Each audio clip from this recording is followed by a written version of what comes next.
dia! Sejam todos muito bem-vindos a mais uma live do projeto Advogadas em Conexão. Com muita alegria retomo esse projeto e volto aqui então para receber as minhas colegas desse incrível grupo que pertenço, de advogadas de vários estados do país, para que a gente possa falar sobre conversas desafiadoras na área do direito de família e sucessões, com temas bastante instigantes, necessários e com leveza, com troca, muito conhecimento. A Tatiana, a Rafaela e a Luciana que estão entrando aqui e iniciamos essa conversa. Bom dia, bom dia. Bom dia! Bom dia. Agora já estão todas entrando. Bom dia, Tati. Bom dia. Bom dia, Rafa. Bom Bem? dia, gente. Tudo bom? Então, hoje a nossa missão é falar sobre os contratos familiares, né? Os contratos que podem existir aí nas relações familiares, que tenham efeitos aí nas famílias, né? Seja durante o relacionamento, seja em aspectos sucessórios, né? E aí, então, vou me apresentar brevemente, daí passar a palavra para os colegas. E a Luciana entra depois na sequência, né? Porque nós estamos aqui já no limite de 4 participantes. Mas finalmente vamos fazer uma live com a nossa formação completa, né? Que somos em 5. Então a gente vai dar aqui o nosso jeito para dar conta de estarmos todas presentes. Então, eu sou Ana Carolina Quintelas, sou advogada, atuante exclusivamente no direito de família e sucessões, especializada em pré-casamento, planejamento conjugal e divórcio. E hoje, então, aqui a provocação em relação ao tema é: por que nós precisamos falar sobre contratos, né, e quais são as conversas desafiadoras que esses contratos demandam e como eles podem servir as nossas relações familiares, né? E a ideia é que a gente possa conversar sobre isso do ponto de vista do cotidiano das relações, das nossas conversas, das nossas necessidades, das nossas expectativas, lembrando que as nossas escolhas, elas têm repercussões jurídicas, né? Então, quando a gente fala de contrato, muitas vezes pode gerar uma impressão de que seja algo muito formal, né? Um documento, algo engessado, quando na verdade, né, o contrato ele reflete vontade das pessoas, o exercício da sua autonomia e formaliza, né, de fato essas vontades, esses desejos, esses combinados, né? E é sobre isso que a gente quer falar.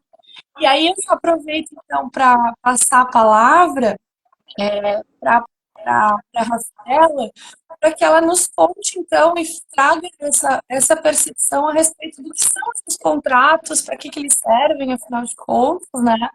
E aí a gente vai evoluindo aqui. Quem estiver nos assistindo também, fique muito à vontade para mandar comentários, perguntas, que a gente vai responder também. Então, tá contigo, Rafa.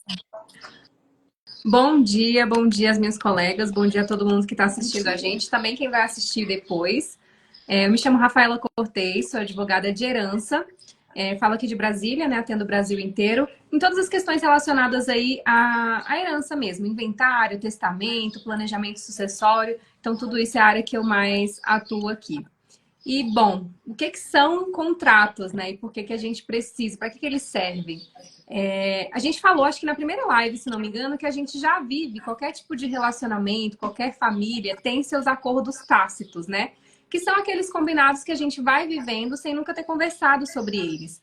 E aí, quando a gente pensa num contrato, é justamente a gente formalizar esses acordos que já existem dentro dessa dinâmica familiar aí, né? Então, desde que não vá contra a lei, a gente pode fazer vários combinados. Assim, a gente pode abordar uma série de situações enfim, de dinâmicas, né? Acho que as meninas vão falar um pouquinho depois sobre as cláusulas, sobre o que pode e o que não pode. Mas desde que não contrarie a lei, então a gente pode pensar em formalizar coisas relacionadas à educação dos filhos, à dinâmica do casal, cuidado com pessoas idosas, por exemplo, gestão financeira. A gente pode pensar já no futuro também, né, em relação a como que ficaria uma distribuição de bens no caso do falecimento de alguém. Enfim, o contrato familiar tem até um professor que fala muito isso, né? Minha família, minhas regras.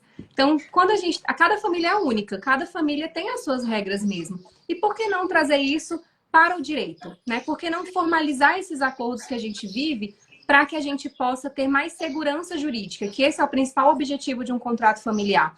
É realmente garantir segurança dentro daquele combinado que já existe naquela família ali, né? Que seja entre um casal, que seja realmente uma família um pouco maior, enfim. Então, esses contratos são essa formalização desses combinados, né? Desde que não contrarie a lei, a gente pode pensar aí numa imensidão de acordos que a gente pode pensar. E eles servem principalmente para que a gente possa prevenir conflitos. Ele traz essa questão da pacificação mesmo, traz essa harmonia para a família, né? Para que a gente possa viver com mais presença, com mais consistência ali, sem surpresas. Eu sempre falo isso também, acho que já falei em umas 3 ou 4 lives sobre a gente saber as regras antes de entrar no jogo. Então, os contratos, eles possibilitam que a gente tenha esse diálogo, primeiramente, né? A gente tome consciência de quais são esses acordos que a gente já utiliza, que a gente já vive com eles, e que a gente possa realmente ver o que fica bom para as duas partes ou para todas as partes, se tiver mais gente nessa família aí que vai aderir a esse acordo, né? A esse contrato. Então, aí a gente consegue realmente prever mais de uma forma que realmente beneficie mais pessoas, que fique bom, que seja um ganha-ganha para todo mundo que está envolvido e que a gente possa realmente ter essa questão da garantia. Então, isso previne conflitos, traz essa paz, essa harmonia e também planeja situações eventuais que podem acontecer. Então, dentro de um contrato, a gente já pode pensar, a gente está casando agora, mas a gente já pode pensar como que seria o nosso divórcio. A gente já pode prever isso no contrato. Como seria se alguém morresse? Como seria se a gente tivesse filhos? Como seria se a gente tivesse que mudar de estado, de país? Enfim, então a gente realmente ter uma página em branco ali para pensar em todas as possibilidades da nossa vida, para que quando os eventos aconteçam, a gente já tenha um plano, um planejamento ali, um mapa de como que seria, né? Trazendo aqui para essa questão do GPS, por exemplo. A gente tem um ponto de partida e a gente pode ter vários caminhos para seguir. Então, a gente já traça isso logo no início para que a gente possa facilitar a convivência, facilitar que até outros combinados surjam né, ali no meio da relação e que possa finalizar de uma forma legal, que fique bom para todo mundo. Acho que são 2 pontos que tu traz, né, Rafa, que são bem importantes e que já dão ensejo para o próximo tópico, né? Que é essa questão de evitar conflitos, de ter uma previsibilidade, de entender que existem vários momentos também que nós podemos fazer esses contratos, né?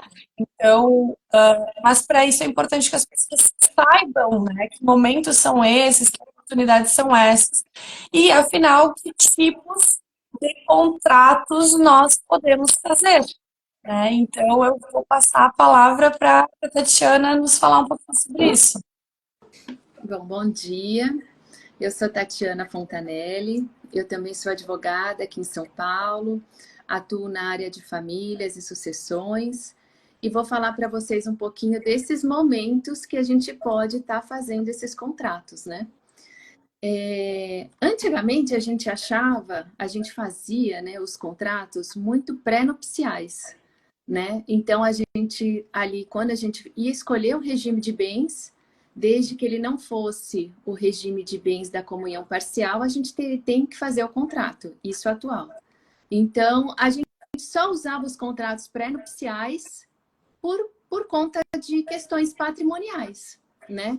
Hoje em dia, a gente pode pactuar muita coisa nesse pré-momento aí, né? Para que a gente possa aí estabelecer as regras do jogo, como disse a Rafa, né? Estamos ali no comecinho, agora é hora da gente entender como é que vai ser daqui para frente. Então, além dessas regras patrimoniais, a gente pode estabelecer também regras de direitos existenciais, né? E o que seria isso, né?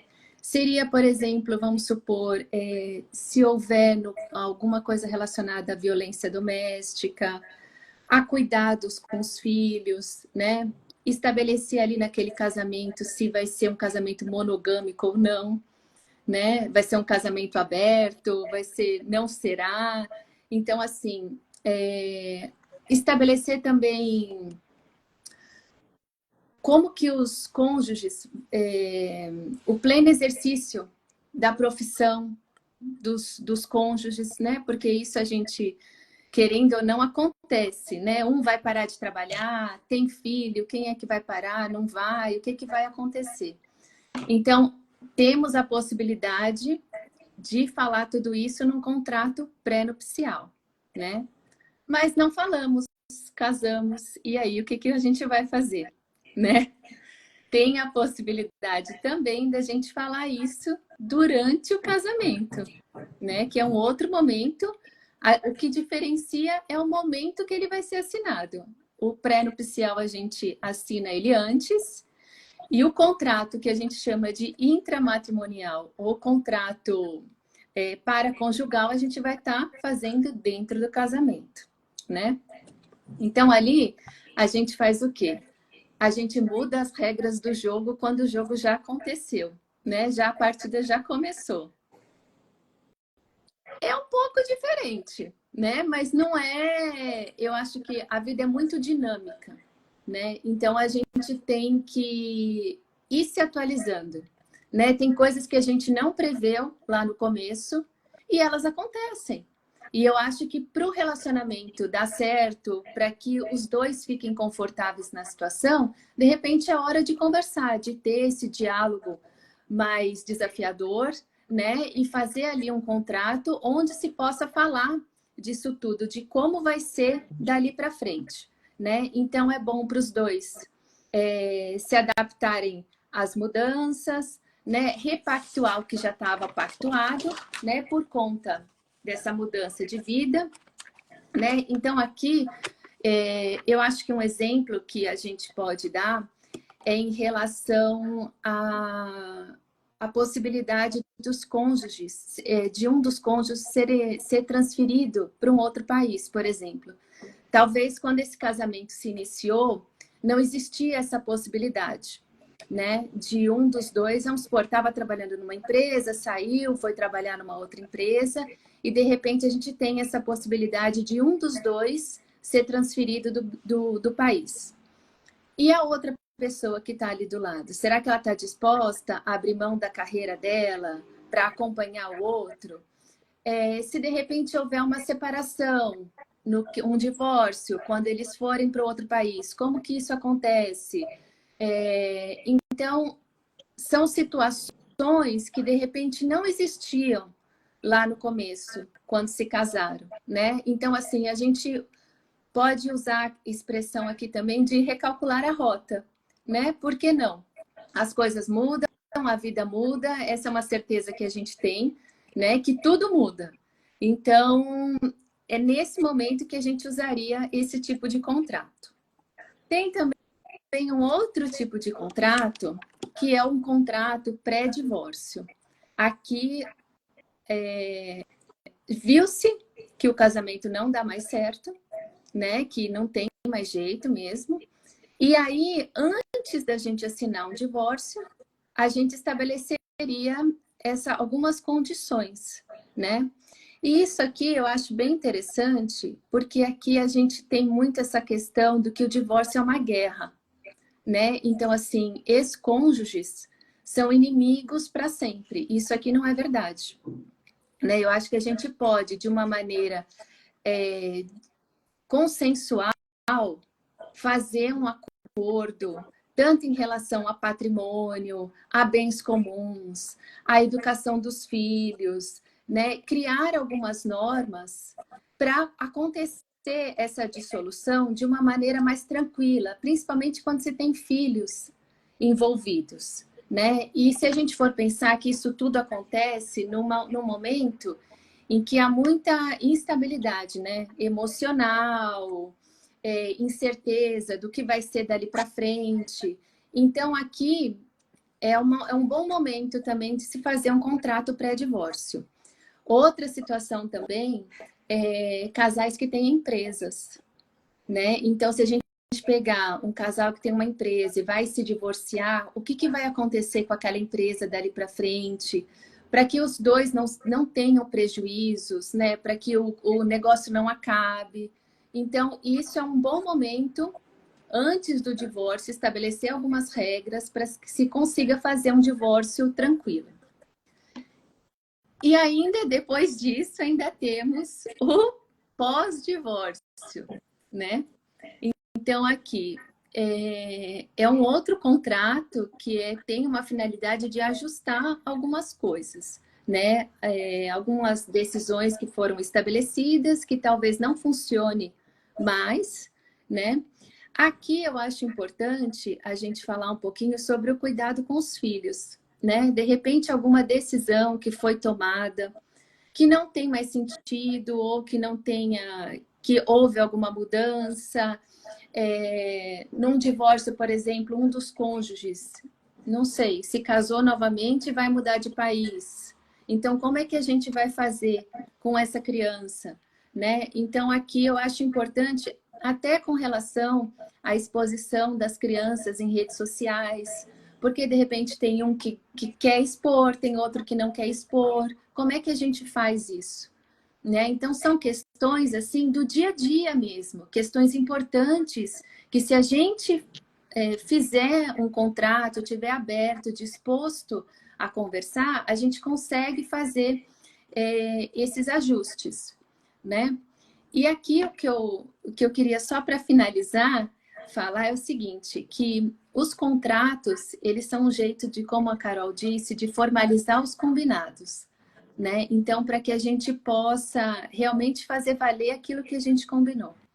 E uma maneira da gente exercer a nossa autonomia da vontade. Como a Rafa disse, minha família, minhas regras. Então, desde que a gente não tenha... Ai, me fugiu a palavra Violação agora. Desde legal. que não tenha nenhum fato, nada que Impedimento, vá né? contra a lei, que seja alguma coisa que seja contra a dignidade humana, nenhuma regra que seja contra a mulher, mulher assim no sentido que eu digo de Papel social, talvez? papel social, gênero, tudo isso diminuir a questão da mulher, a questão da transição de gênero, algumas coisas que a gente não tem como colocar, que ofenda a dignidade humana. Era essa palavra que eu queria lembrar. É isso. Carol, só para me despedir aqui, que eu vou saindo para a Lu entrar, só para fazer um fechamento rapidinho, que a Tati foi falando, eu lembrei de uma cliente que eu atendi um tempo atrás, do quanto que um contrato como esse pode salvar casamentos, porque muitas vezes o casal tem uma dinâmica e aí quando eles vão ter um filho, tudo muda, só que eles não pensam nessas mudanças, né? E muitas vezes, e independe do regime de bens do casamento, a gente pode fazer esses contratos. Por que eu lembrei dessa cliente? Ela era casada no regime da separação total de bens. Quando decidiram ter filho, não, já que eu ganho mais, o marido, né? Já que eu ganho mais, pode ficar tranquila, vou sustentar tudo, a casa, nossa vida e tudo mais. Só que do meio para o fim ali, né, quando ela teve o bebê e que realmente ficou sem renda, ficou muito constrangedor, porque ele ficava, né, assim, dava uma mesadinha para ela, assim, um valor bem simbólico, e aí não queria colocar a criança na escola, não queria contratar uma ajuda, porque, já que você não trabalha, então você tem que fazer essas coisas, porque é o mínimo que você pode fazer para contribuir. Então, esse tipo de situação vai gerando um desgaste e vai violando isso, né? A nossa dignidade mesmo, enquanto mulher, enquanto mãe, enquanto ser humano. Então, que a gente possa pensar nisso, especialmente quando a gente tem um regime de bens, como, por exemplo, a separação total, porque muitas vezes a mulher ela vai ficar desprotegida ali, dependendo de como for a dinâmica do casal, os combinados que não foram formalizados, pode sim ela sair muito prejudicada, porque daí, numa eventual separação, nem direito à partilha de bens ela teria. Dificilmente até conseguiria uma pensão alimentícia. Então, assim, é a gente pensar e realmente tentar prever isso e ajustar também no meio do caminho, como a Tati bem trouxe aqui, né? Quando a gente vê que está vindo uma situação de mudança muito drástica, como o nascimento de um filho, como alteração de trabalho, alguma coisa assim, que a gente possa pensar nisso. É isso, gente. Muito obrigada. Vocês vão ficar em ótima companhia aqui com a Luciana. Até mais. Tchau, tchau. Até mais. Obrigada. Valeu, Rafa. Esse é um ponto bem importante, porque os contratos, né, eles fazem formalizam essas regras entre os envolvidos e também produzem efeitos perante terceiros, né? Por isso que a gente precisa ter muita atenção no nos limites, né, que temos, limites e possibilidades que temos ao confeccionar o contrato. Então, pensando nisso, assim, né, de para quê, para quem, que tipos de cláusulas podem ser inseridas, acho que é importante a gente falar sobre isso, né? Então, vou passar a palavra para a Kátia para trazer alguns apontamentos a respeito. Pois é. Bom dia a todos. Bom dia, Lu, que acabou de Bom chegar. dia, tudo E, bom? bom, vamos lá. Eu sou Kátia Praia, advogo, né, atuo na área de família e sucessões e ajudo você nessas questões aí de organizar as cláusulas dentro dos tipos de contrato. E para iniciar, eu vou só lembrar brevemente alguns tipos de contratos para a gente dizer qual tipo de cláusula a gente pode inserir neles. Bom, no contexto do contrato de namoro, qual a cláusula, assim, vou dar exemplos das mais comuns, né? Tanto em todos eles, que eu atuo também e que acabo tendo no escritório. No contrato de namoro, o que a gente poderia clausular? Clausular que nós estamos vivendo ali de fato um namoro. E que se porventura também colocar a cláusula que se aquilo venha a ser reconhecido como uma união estável, que aquilo vai vigir o regime tal e tal. Você faz uma opção, tá? Esse dentro de um contrato de namoro. Dentro dos pactos antinupciais, tá? Que também são considerados contratos. Nós temos o pacto antinupcial, né, com relação ao casamento, e temos o pacto da união estável, que é o contrato da união estável, né, contrato de convivência, que também podemos estabelecer ali as cláusulas, inserir ali cláusulas. E o que a gente poderia fazer? Tem as cláusulas nós temos as patrimoniais e as existenciais também. Bom, as patrimoniais a gente vai tratar ali com uma alteração de regime de bens e essas questões. Vamos ter outras também que eu vou trazer, mas eu queria citar assim, mais as existenciais. Tá? São essas que estão agora, até com o advento do novo Código Civil, está se abrindo a isso, porque nós podemos usar, voltando a falar, a autonomia da vontade, para que a gente possa estabelecê-las aí livremente e deixar assim um pouco de lado o poder judiciário, da gente poder trazer para a gente as nossas decisões, clausular, né, modular ali internamente. Bom, e aí a gente chama ali das cláusulas, como até a própria Tatiana falou, as cláusulas intramatrimoniais que podem ser ali colocadas. Bom, eu trouxe exemplo aqui de algumas. A gente tem a cláusula prevendo uma multa por infidelidade, né? Então, caso o casamento ali entre numa crise, aconteça algo ali, a gente pode utilizar essa cláusula, né? Ela serve também como tipo uma coerção, dá ali você fica receoso de repente, né? De fazer algo ali por até já ter ali estabelecido. Nós temos também uma muito comuns assim, as cláusulas indenizatórias. Essas cláusulas indenizatórias a gente pode fazer com pré-fixação ali de indenização alimentar, no caso de um afastamento de trabalho, né? Modulando ali um pacto, por exemplo, isso acontece muito com esposas de pessoas muito famosos e tudo, conhecidos, que às vezes precisam ou têm uma profissão que requer que eles deixem ali o local e vão ter que morar, às vezes, em outros países. Então, a outra parte fica muito, assim, suscetível, às vezes, à mudança e, às vezes, à falta até de um trabalho. Então, a gente estabelece uma indenização, assim, escalonada, né? E que vai ali modulando essa indenização. Nós temos também a cláusula com o nascimento de filhos, que aí a gente perde muito a nossa capacidade, né, em trabalhar, capacidade física e tudo, e perde dinheiro também, né, em muitos dos casos. Então, a gente estabelece também cláusulas indenizatórias ali. Por exemplo, tem até esposas de jogadores de futebol que deixam ali, às vezes, do trabalho, são artistas, deixam aquilo para seguir o jogador, tá? Como teve antigamente aí o Pato e a Stephanie Brito. E aí eles estabeleceram, então, são cláusulas escalonadas, onde vão ter indenizações maiores no início da relação e depois vão diminuindo à medida que o tempo vai passando e a pessoa já vai podendo até se inserir num mercado aí de trabalho. Bom, tem cláusulas também de rompimento bruscos. De repente, você está tudo bem e de repente a pessoa, vamos isso aí não dá mais para mim. Então, essas coisas assim, que vocês são... A outra parte é muito pega de surpresa, podem haver cláusulas ali também contendo essas modulações, né? Vamos dizer assim.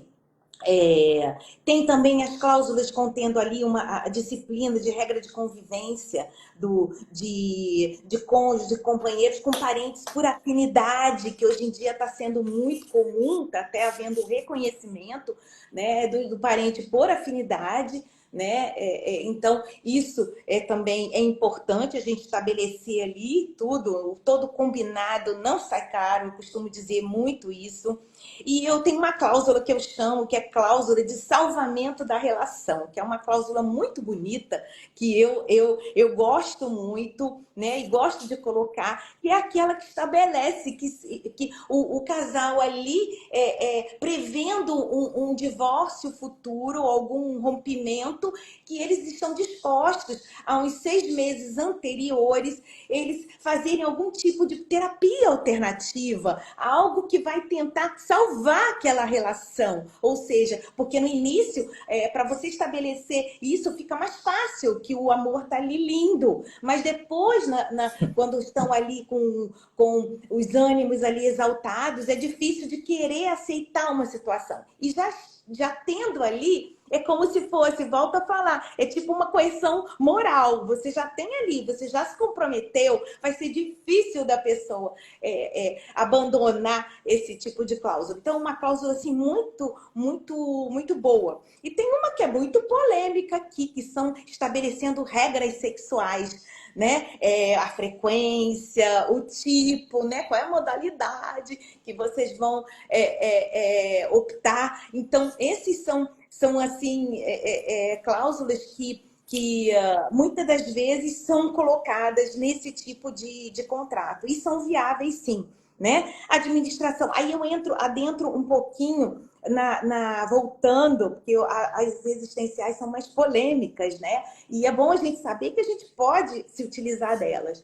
Mas eu volto para a patrimonial, que também continua sendo sempre a mais utilizada, né? Onde você estabelece ali o regime de bens, quem vai ficar com a administração, né, do bem ali, quem vai ficar com o bem exclusivo nisso, com o bem comum. Até se falou aqui que E isso já fica no regime de bens, mas lembrem que na live passada eu comentei sobre o regime misto, você pode fazer isso, então você pode estabelecer, mesmo tendo um regime ali, né, de separação e de tudo, você pode escolher ali o que você quer que se comunique e o que você não quer, né? Independente de regime, podem haver essas modulações também. Nomeação de um tutor, tá? Na falta dos pais, a gente disciplinar isso antecipadamente, quem é que vai ficar responsável.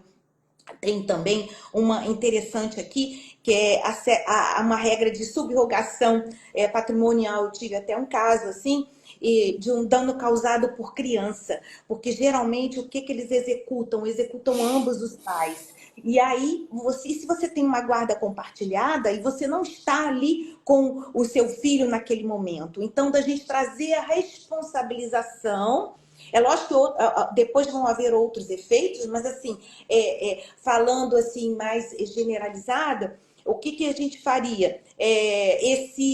Buscar trazer a responsabilidade, deixar ali clausulado a responsabilidade do responsável que estiver durante o momento da guarda compartilhada. Então, trazendo aquilo para que o outro também não pague uma irresponsabilidade de um outro, né? E, enfim, gente, eu acho que a gente ali pode introduzir, são N, eu trouxe aqui algumas mais comuns, mas a gente tem várias, né? Agora tem também a modernidade com a inseminação artificial, a gente trazer ali modulações sobre isso também. Nós temos N opções para a gente utilizar. Mas eu sempre gosto de falar que tudo nós temos que colocar, o modo como a gente coloca essas cláusulas vão trazer a validade delas ali na frente. Então, não vão prejudicar se for feito por qualquer um. Então, precisa de um especialista para deixar ali tudo bem estipulado, até porque exige-se uma formalidade, sim, tá? E ela tem que ser respeitada em modelo, como é que a gente vai fazer? Uns podem ir à escritura pública, outros não. Então, nós temos que ver qual é a forma para deixar tudo bem estabelecido e que vá trazer realmente a validade ali na frente. Então, volto a dizer, o advogado especialista faz a falta e é importante para atuar e modular todas essas cláusulas. Muito bom, muito bom. Eu vou passar então a palavra para Luciana, né, para falar dos reflexos desses contratos e como que eles podem impactar então nas relações familiares, sejam elas conjugais ou parentais. Então, Lu, seja bem-vinda, te apresenta aí e traz as suas considerações, por favor. Bom dia a todos. Bom, meu nome é Luciana Souza, eu sou de Manaus. Eu trabalho na área de direito de sucessões, assim como as colegas, e também trabalho com o direito novas tecnologias. No tema que a gente está abordando hoje, a gente resolveu trazer, até pela sequência das lives, né, os contratos familiares, né? O que a gente já viu hoje? Que existem muito mais contratos do que geralmente se imagina. Como as colegas já falaram, geralmente você pensa que, eu posso fazer um pacto antinupcial, ok. São vários outros contratos que se pode realizar. Então, a gente já viu aqui que a gente pode cuidar da parte existencial, a gente pode cuidar da parte conjugal, a gente pode abordar nos contratos a questão patrimonial e a gente pode também abordar a questão sucessória. E aí, para cada fase da vida, eu diria, existem contratos familiares que podem ser firmados, tá? E esses contratos, eles vão surtir reflexo, vão ter reflexo também dependendo do momento da vida daquele casal.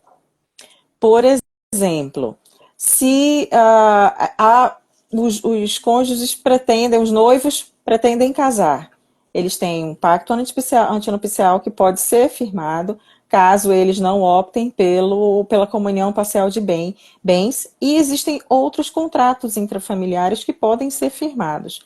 Mas o que eu gostaria de trazer aqui é o seguinte: quando é que a gente lembra de contratos? Em momentos de crise, geralmente. Porque quando há diálogo entre as pessoas, não há necessidade de ficar olhando para cláusulas contratuais. Mas em momentos de conflito, quando as pessoas não conseguem mais conversar, quem que vai conversar com elas? Quem que vai conversar por elas? São as cláusulas contratuais. É por isso que elas são muito importantes. Porque a gente não consegue prever o futuro. A gente inicia, como a gente sempre fala nas lives, a gente inicia relacionamentos esperando pelo sucesso desses relacionamentos. Mas nós não temos como, nós não temos o condão de prever o futuro, nós não temos a habilidade de prever que em 10 anos ou em 15 anos alguém vai adoecer, ou que aquele amor romântico foi embora, não existe mais, ou que haverá uma necessidade brusca de mudar de país por questões profissionais. Quem consegue planejar isso? Ninguém. Como que a gente consegue fazer isso? Antever isso? Com os contratos. E no caso de direito de família, são os contratos familiares. Então, eu vou trazer alguns exemplos aqui de quando a gente lembra desses contratos, se eles existirem.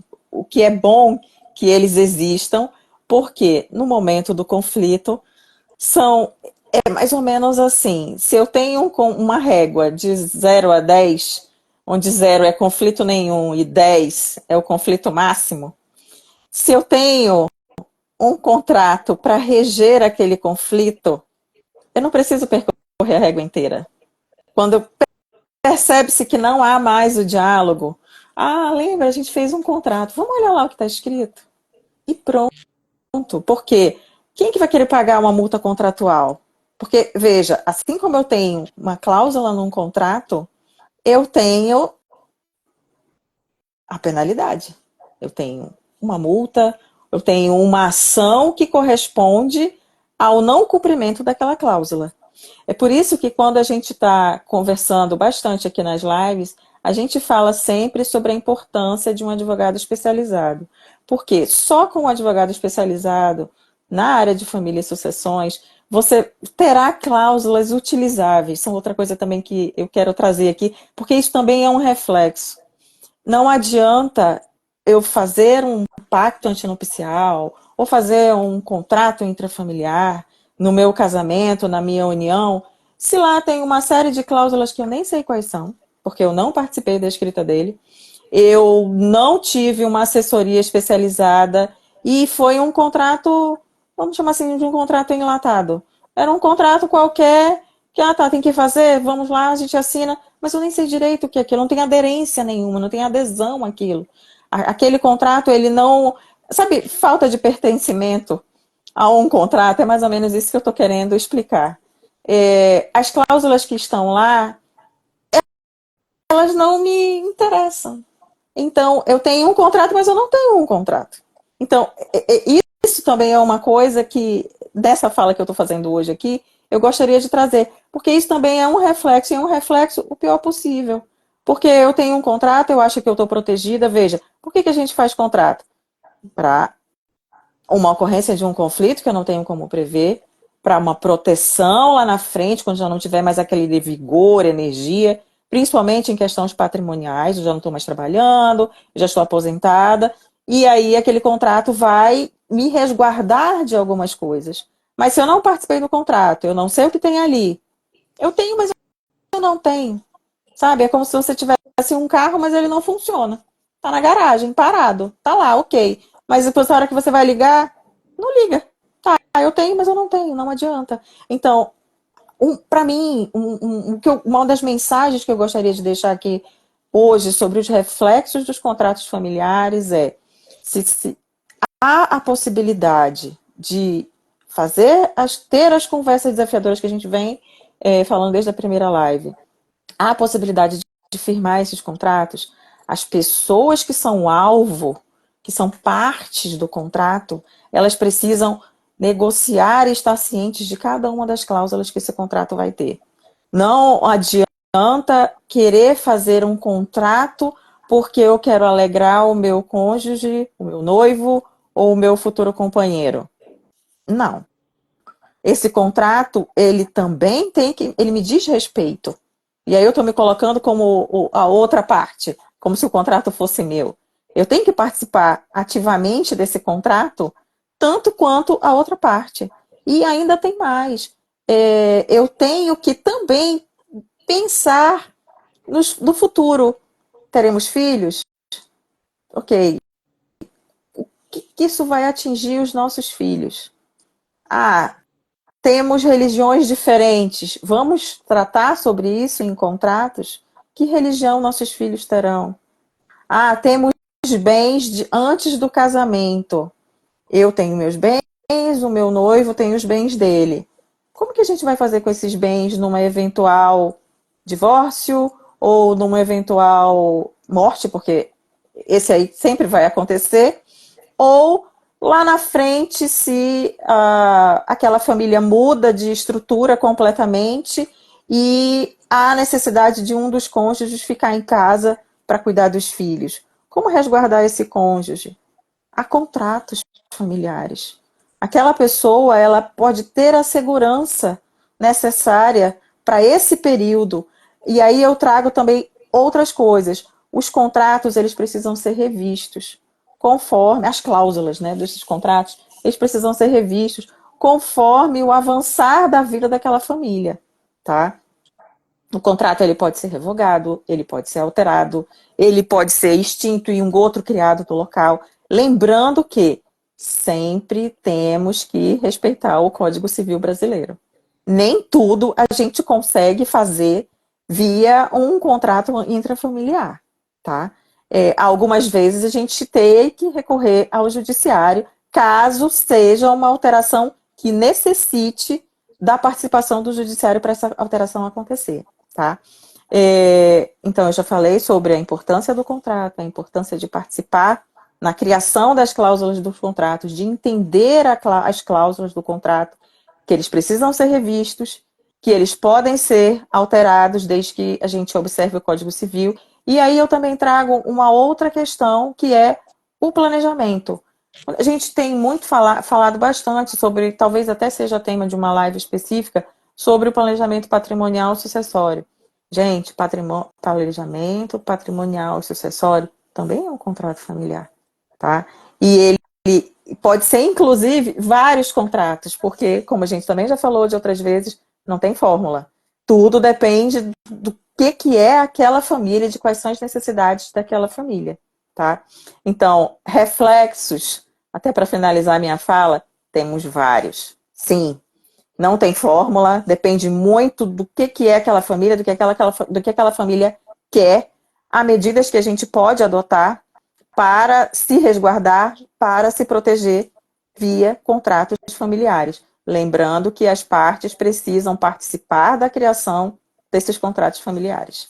E aqui eu finalizo minha fala. Obrigada. Perfeito, obrigada. Me cabe agora, então, como encerramento do nosso encontro, fazer um apanhado, né, de todas essas nuances que vocês trouxeram, tão importantes, e até reforçar aqui a Rafa, que permanecia nos assistindo, né, dizendo que o quanto é importante que essas cláusulas contratuais sejam redigidas e pensadas, formuladas de uma maneira que possam ser executadas, né? Porque um contrato mal feito é até mesmo pior do que não ter feito contrato algum, né?